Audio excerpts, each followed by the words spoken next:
I would like to call Dr. Gerard Hayes, North Carolina Wireless Center, and IEEE Standardization Association.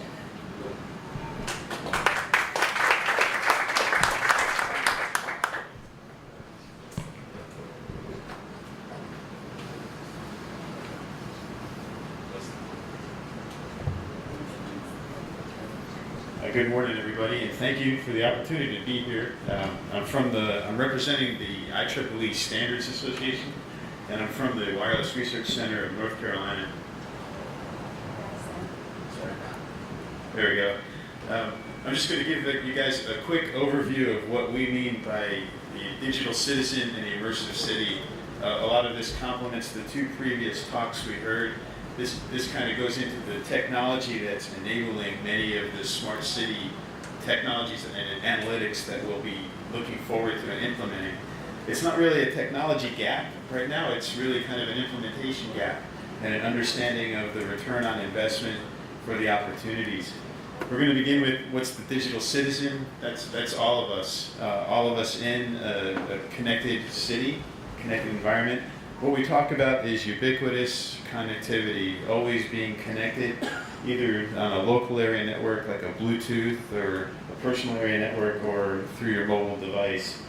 And it's wearable devices and medical devices are the next generation of connectivity that we're looking at. And as we heard earlier, digital health is a very big driver for that. One of the advantages of using technology is to bring down that increasing cost.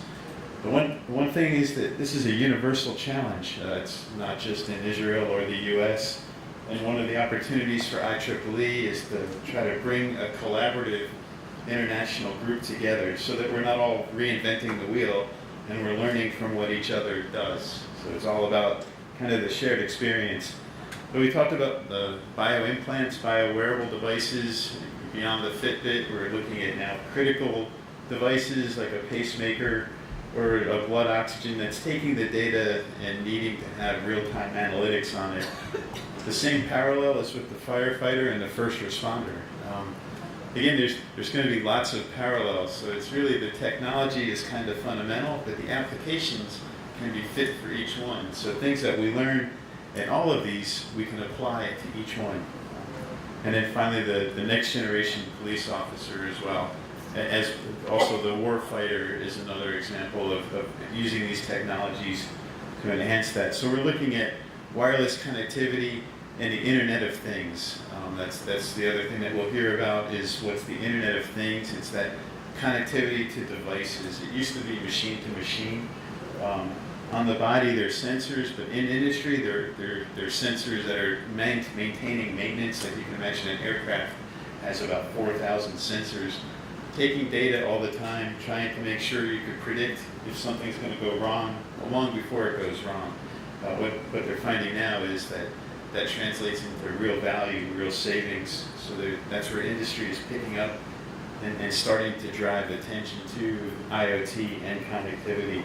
So we talked about smart cities, connected vehicles, and then smart homes. Like the CDI has a really neat center. If we get a chance to see that with a smart home, and imagine enabling that to like a next generation connectivity, and then the Internet of Things. All of that fits into city scale mobility, so the digital citizen being anywhere in their daily life is really what we're talking about. With IEEE, IEEE, like everything else, has multiple silos, and one of the things that we're trying to do is kind of bring that cross-collaboration together. So I also represent the Sensors Council. I'm on the standards committee for that. 5G is the 5th generation wireless. I'll talk a little more about that later today. IEEE blockchain, that's another data kind of security application, as well as smart cities and IoT. Each one of these are initiatives within the IEEE, and again, even within the organization, we're trying to get them to collaborate across the teams. There are 7 aspects that are challenges.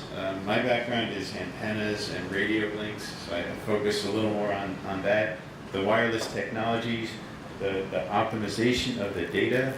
Right now, if your Fitbit takes data in a certain format, your medical device is in a different format, as well as how do they operate together, and then are they secure? There's a lot of integrity between the data, the security of the data. That's where blockchain kind of comes in. And then on the bigger picture is the global harmonization.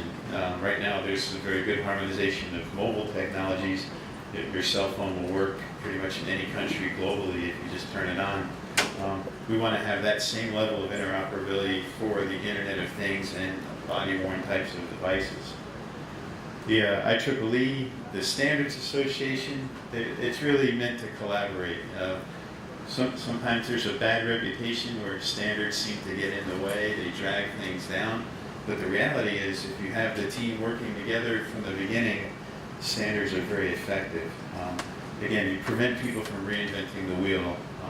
And then eventually you get the large companies to play well, to play nicely. And that's one of the things that IEEE offers for that.